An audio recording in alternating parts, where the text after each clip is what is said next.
I'm talking about a corn pile, which we can show when you pile corn, pile it and let it sit in rain, not a cornfield. This is different than a cornfield, because somebody's like, well, cornfields can still get aflatoxins.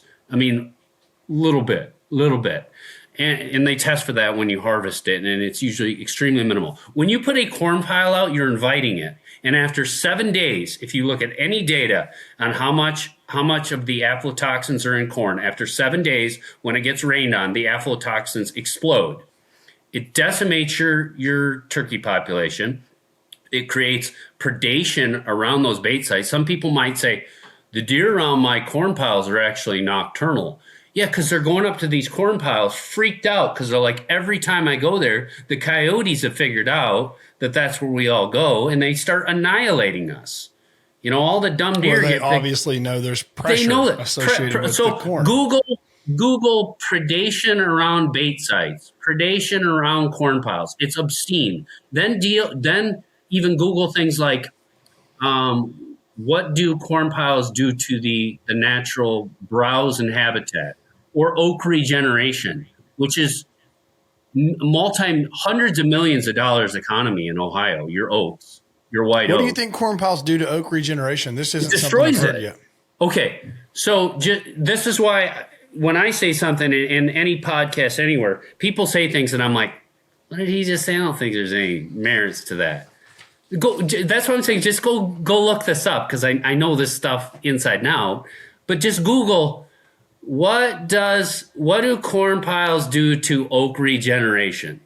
Which is that's billions of dollars long term to your economy. Your whole Amish community relies on forestry for their livelihood.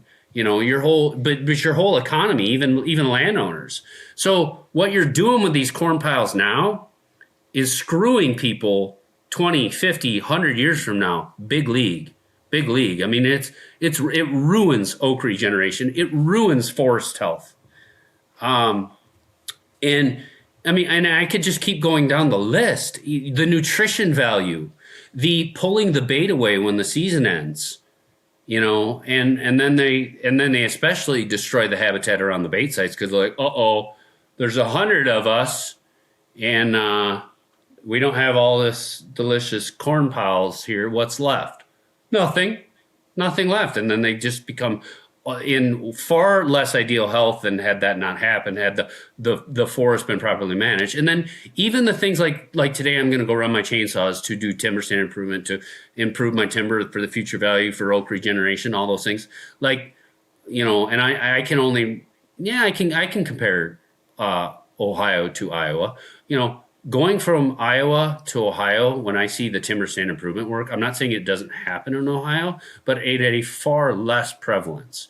And even stuff like big expanses of diverse food plots, legumes like clovers, alfalfas, rye blends, stuff like that. It's just so much less, which benefits the whole ecosystem. It feeds them year round. It's so much less in Ohio versus Iowa, because we don't just say, well, I'll just throw out a corn pile. Why do all these extra things? I just throw out a corn pile.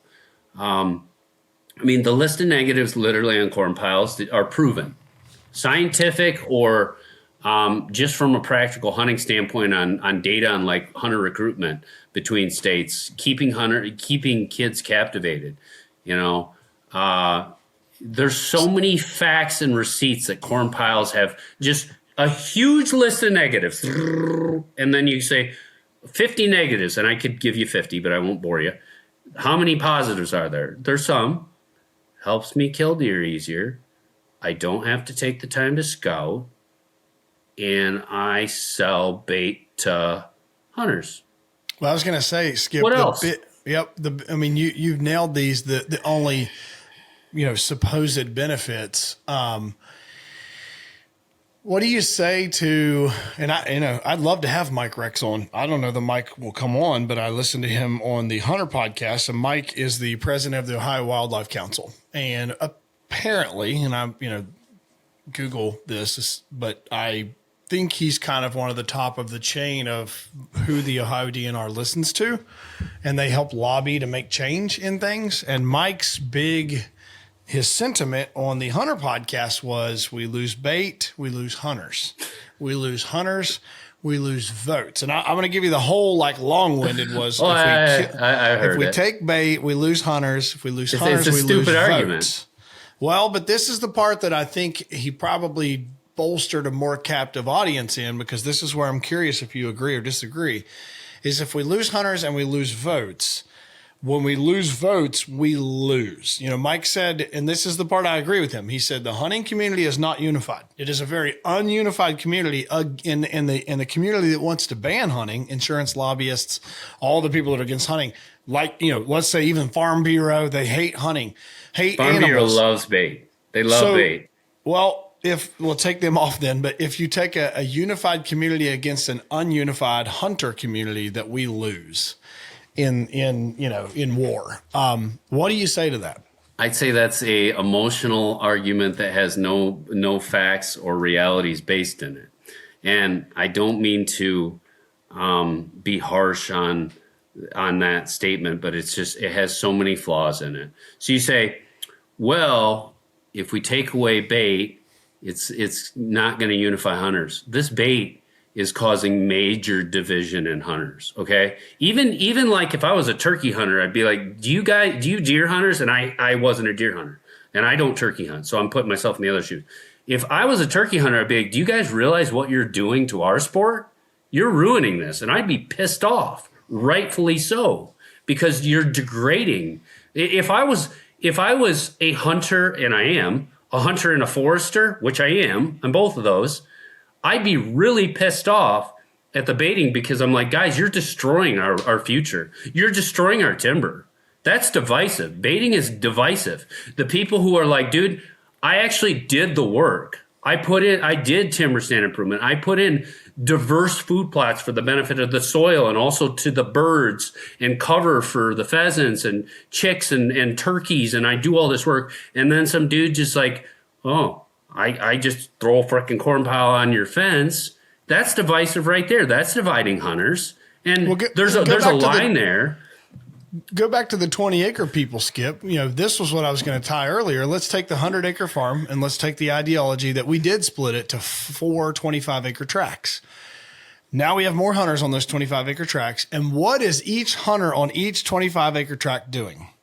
It's a bait competition. And so if I don't have the bait out, my neighbor's going to have it out. And so it forces everybody to debate, to bait. So, the competition, and now you're ramping up the amount of bait littered on the landscape, which is devastating the ecosystem at far higher pace on so many different dynamics. It's bad for everybody. It's bad for the future. It's bad for the current hunters. Now, here's what I would say to Mike, with all due respect, and I respect that Mike will have dialogue on these issues, and then we'll come on and voice opinion, push back, work through these things. But I'd say, Mike, when you're going on to have these discussions, do you have an open mind, or is your mind already made up? And I would also ask, with all due respect, just so I understand, nothing wrong with it, Mike, do you use bait? Do the people you associate with use bait? Because, it'd be good to know those things, so you'd understand maybe there's a bias there. If he, and he can say yes, that's fair. But, it's like when a politician runs for office, you have to, a lot of times they disclose their financials or disclose their business interests. those are in a public sphere. That's how it should be. You should be disclosing I use it myself. So I would, and I think he needs to answer that. Yes, I use it. So then people could go, well, maybe he's saying the things he's saying, and maybe he has his mind made up because he utilizes it. There's a bias there. I just think it's fair that he expresses one way or another. And what the part where I say it was stupid or silly or, crazy was we're going to lose hunters. You guys are losing hunters as it is. And do you want what you're doing is not working. Mm-hmm. So, hey, you know how we're losing all these hunters right now and nobody's shooting does? Yeah. Well, if we take the corn piles away, we're going to lose hunters and nobody's going to shoot does. What? Right. Wait. It's already broken. The quality of the experience is already degraded. So what you're saying is the current situation, the current status of hunters quitting, less hunters, and less people shooting does, more people locking up land. It's getting worse. And you're saying that if we eliminate a major part of that, which corn piles create a lot of that, it actually creates those problems, then we're going to have less hunters and, more people are going to shoot does. No. What you're doing right now is not working. It's broken. The people are quitting and the ecosystem's being hurt. There's all these negatives with the bait. And the does are not being shot in most of these regions where people are like, I have my corn pile. I have 4 months of hunting season, maybe 5. And you're like, why aren't they shooting any does? And they can't figure this stuff out. And what I can would tell you why.